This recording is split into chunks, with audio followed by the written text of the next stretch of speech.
कि उधार की बुद्धि लेकर कब तक राजनीति करोगे तेजस्वी यादव? तो आर फॉर रिश्वतखोर की पार्टी, जे फॉर जंगल राज की पार्टी और डी फॉर डरावनी पार्टी। संजय यादव का जो दावा है आपने भी देखा होगा, वो दावा कर रहे हैं कि हम सरकार बनाने जा रहे हैं, तेजस्वी यादव को मुख्यमंत्री बनाने जा रहे हैं।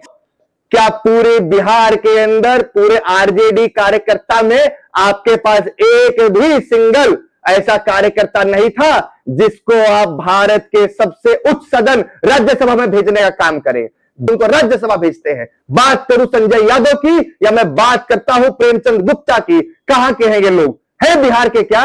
क्या बिहार में इतनी बड़ी संख्या बिहार की धरती शौर्य वीरता की है? बिहार में आपको कोई नहीं मिला है? ख्याली पुलाव पकाना बंद करो संजय यादव। आपने सिर्फ तेजस्वी यादव को गुमराह नहीं किया है, आपने राष्ट्रीय जनता दल के हर एक कार्यकर्ताओं के साथ छल किया है।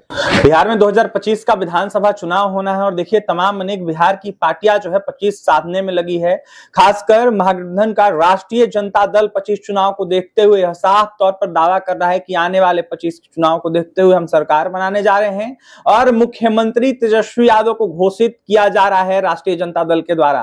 खासकर देखिए तेजस्वी यादव यह दावा कर रहे हैं कि आने वाले 25 चुनाव को देखते हुए अगर सरकार बनती है तो सबसे पहले हम नौकरी देंगे, हर घर रोजगार देंगे, 20 दिन के अंदर देखिए रोजगार देने का दावा किया जा रहा है। इसके साथ ही राष्ट्रीय जनता दल में देखिए आंतरिक कलह काफी ज्यादा देखने को मिल रहा है। इस वक्त हमारे साथ बात करने के लिए भाजपा के युवा नेता सौरभ चौधरी हैं, बेबाकी से अपनी बात रखते हैं और हमारे साथ आज पटना में मौजूद हैं, जुड़ेंगे, बात करेंगे। सौरभ जी पहले तो बहुत बहुत स्वागत है हमारे चैनल में आपका। सवाल आपसे पहला रहेगा 25 विधानसभा चुनाव और इसको लेकर राजद काफी ज्यादा कहीं ना कहीं सक्रिय है, कैसे राजद की भूमिका को आप देख रहे हैं?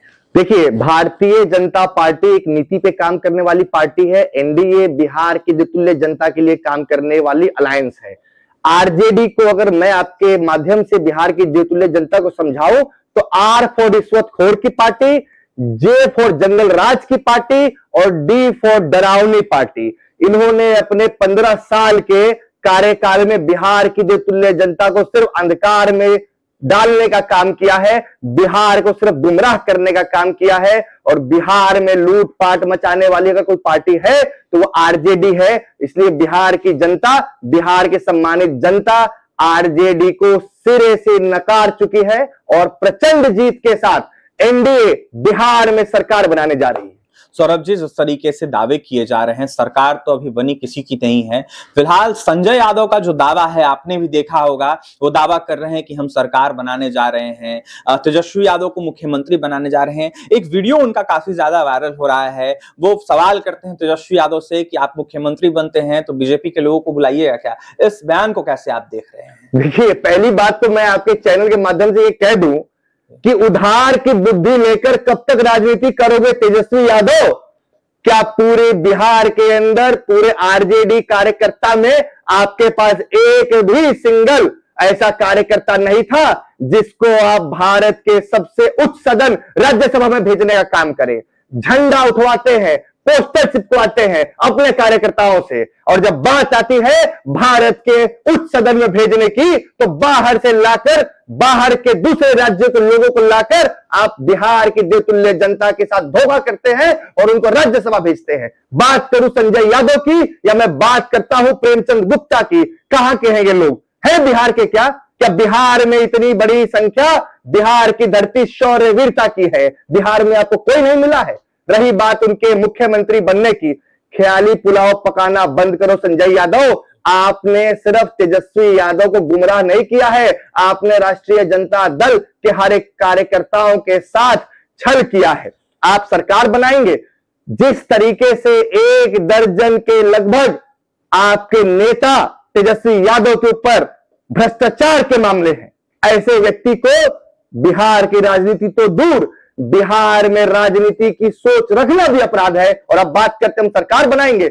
आने वाले बिहार विधानसभा चुनाव के अंदर आप लोग बिहार ही नहीं, इर्द गिर्द के तीनों प्रदेश में आप लोग खत्म हो जाएंगे और बिहार में आपकी वापसी अगले 40 साल तक नहीं है। सौरभ जी, जिस तरीके से संजय यादव की भूमिका देखी जा रही है, इसको लेकर खासकर आपने भी बोला और कई तरह के जो राजद के कार्यकर्ता हैं, जो नेता है, खासकर लालू परिवार के लोग हैं, वो भी विरोध करते हुए नजर आते हैं। तो ऐसे में संजय यादव को लेकर लगातार नाराजगी जो है राजद कार्यकर्ताओं में देखने को मिलता है, इसको कैसे देख रहे हैं आप? देखिए, संजय यादव अपना काम बहुत अच्छे से आरजेडी के अंदर कर रहे हैं। पॉइंट नंबर 1, उनके सबसे पहले टारगेट थे तेज प्रताप यादव, क्योंकि तेज प्रताप यादव अपने परिवार को लेकर चलने वाले व्यक्ति हैं। सबसे पहले उन्होंने तेज प्रताप को राजनीति से दरकिनार किया, आरजेडी के दूर दूर तक वो ना पहुंच पाए, आरजेडी का एक पटका ना पहन पाए, इसके लिए उन्होंने बिल्कुल आरजेडी के उनके परिवार से दरकिनार कर दिया। भाई को बहन से, मां बाप को अपने पुत्र से अलग किया, क्योंकि उनको पता है कि उनका सबसे बड़ा चैलेंज लालू यादव जी का परिवार है और उनको पूरे आने वाले समय के अंदर उनको आरजेडी को टेक ओवर करना है। तो मैं आपके चैनल के माध्यम से संजय यादव को ये खुली चुनौती देता हूं। संजय यादव, ये बिहार की धरती है, किसी के रिमोट कंट्रोल से ना चली है ना चलेगी। आप तेजस्वी यादव का दिमाग को हैक कर सकते हो। बिहार की देवतुल्य जनता आदरणीय नरेंद्र मोदी, आदरणीय नीतीश कुमार जी के नेतृत्व के साथ कदम से कदम मिला के चल रही है। और रही बात आपके द्वारा क्वेश्चन की कि आप भाजपा के किन किन नेताओं को अपने शपथ ग्रहण समारोह में बुलाएंगे, तो मैं पूछता हूं कि आप जाइए और आप अच्छे लॉयर, अच्छे वकील को पहले ढूंढिए अपने नेता तेजस्वी के लिए, क्योंकि आने भारत की न्याय में, भारत की न्यायपालिका ने उनको कटघरे में लाके खड़ा किया है और उनसे सवाल और जवाब उनसे कोर्ट और न्यायालय करेगा। बिहार की देवतुल्य जनता बिहार चुनाव के बाद उनको करारा जवाब देगी। सौरभ जी, बड़ा सवाल है कि जिस तरीके से बिना जनादेश के किसी पार्टी में निर्णायक भूमिका निभाना, ये कहां तक उचित है? राजद पार्टी को देखते हुए लगातार जो है संजय यादव जो भूमिका निभा रहे हैं, ये कहां तक उचित है बिना जनादेश के? देखिए, हमारे जो सूत्र हैं आरजेडी के अंदर, उन्होंने बताया कि ये व्यक्ति सिर्फ और सिर्फ परिवार को नहीं तोड़ रहा है, लालू जी के परिवार को नहीं तोड़ रहा है, ये एक मिशन पे है। ये ऐसे मिशन पे है जिसने आरजेडी के सारे बड़े नेताओं को तेजस्वी यादव से मिलने से हमेशा रोका है। चुनाव के इस महत्वपूर्ण समय पे भी बड़े बड़े नेता वहां घंटों उनके आवास पर बैठ के आते हैं, लेकिन वो उनसे मिल नहीं पाते हैं। तेजस्वी यादव ने जो बिहार अधिकार यात्रा निकाली, उस यात्रा में जो बस के सबसे आगे वाली सीट पर जो तेजस्वी यादव की सीट है, वहां बैठा तो उनकी सगी बड़ी बहन रोहिणी जी ने भी इसका कड़ा विरोध किया। इसका विरोध इसलिए किया कि तेजस्वी की कुर्सी पर बैठकर वो बिहार की देवतुल्य जनता को दिखाना चाहते हैं कि आरजेडी मेरे कंट्रोल में आ चुकी है। आपसे सवाल रहेगा, तेजस्वी यादव जिस तरीके से बिहार घूम रहे हैं, रोजगार देने का दावा कर रहे हैं और ऐसे में वो कह रहे हैं कि हर घर रोजगार देंगे, ये पॉसिबल है क्या बिहार में, जिस तरीके से वो कह रहे हैं? मुझे ये बुद्धि भी संजय यादव की लगती है, क्योंकि वो गुमराह करने का मस्त आदमी है। हर घर के अंदर रोजगार तेजस्वी यादव कहां से लेकर आएंगे? और उन्होंने जो बोला कि हमने एक ऐसी योजना बनाई है कि हम 20 दिन में ही नौकरी दे देंगे। आप बिहार की देवतुल्य जनता को सिर्फ लूट सकते हैं। आपके कप्तानी में सिर्फ माफिया, आपकी कप्तानी में सिर्फ गुंडा, आपकी कप्तानी में सिर्फ और सिर्फ वो लोग आ सकते हैं जिन्होंने भ्रष्टाचार किया है। आप नौकरी और रोजगार कहीं दूर दूर तक नहीं दे सकते हैं। आदरणीय नीतीश कुमार जी ने, आदरणीय नरेंद्र मोदी जी की डबल इंजन की मजबूत सरकार ने बिहार और बिहारियों के लिए रोजगार का प्रबंध किया है। बिहार और बिहारियों के लिए लगातार काम किया है, चाहे वो शिक्षा हो, चाहे वो कृषि हो, चाहे वो इंफ्रा हो, चाहे वो डेवलपमेंट हो, चाहे वो खेल हो, खिलाड़ी हो, चाहे वो रोजी हो, रोजगार हो। बिहार ने हमेशा आदरणीय नीतीश कुमार जी के नेतृत्व में लगातार बिहार आगे बढ़ने का काम कर रहा है। तेजस्वी यादव ने कहा कि हम 17 महीने सरकार में थे, उप मुख्यमंत्री के पद पर कार्यरत थे। इसको देखते हुए उन्होंने कहा है कि हमने 5 लाख रोजगार जो है, सरकारी नौकरी जो है, हमने देने का काम किया। कैसे देखते हैं इसको? जो तेजस्वी यादव हैं, उनके लिए मैं आपके माध्यम से एक बात कहना चाहता हूं। तेजस्वी यादव नाम बिहार की देवतुल्य जनता को गुमराह करना काम। मैं पूछता हूं, आपको किसने समझाया और किसने बताया?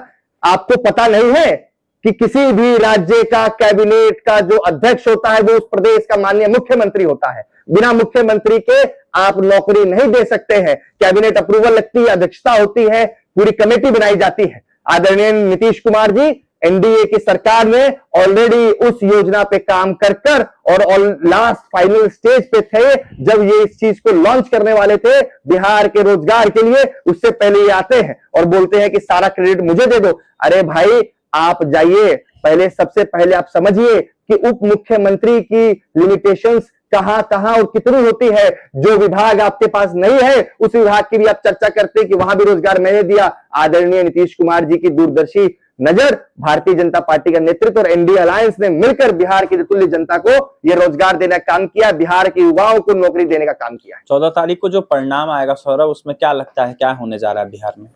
14 तारीख को 1 बजे के बाद मैं आपके माध्यम से कहना चाहता हूं, एनडीए अलायंस प्रचंड जीत के साथ इस बिहार के इतिहास में सबसे बड़ी जीत के साथ सरकार बनाएगी और 1 बजे के बाद पूरे बिहार में तेजस्वी यादव कहीं नहीं दिखेंगे, क्योंकि उनकी नीति, क्योंकि उनकी सोच बिहार और बिहारियों के लिए नहीं है, सिर्फ और सिर्फ लूटपाट की है, सिर्फ और सिर्फ गुमराह करने की है। बिहार की जनता जानती है कि जिसने 15 साल में बिहार को अंधकार दिया, उसको अगर हम 5 साल देंगे तो बिहार को बैकफुट पर लाके खड़ा कर देगा। आज बिहार के अंदर जो स्थिरता है, जो मजबूती है, जो इंफ्रा है, उस पे बिहार और बिहारी कभी दाग नहीं लगने देंगे। ओवर कॉन्फिडेंस में तो नहीं है सौरभ आप, कि जिस तरीके से देखा जा रहा है, जिस तरीके से माहौल बन रहा है, ऐसा तो नहीं कि ओवर कॉन्फिडेंस में है आपकी सरकार बनने जा रही है? बिहार की जनता ने एनडीए को प्रचंड जीत के साथ सरकार बनाने के लिए समर्थन और आशीर्वाद दे दिया है।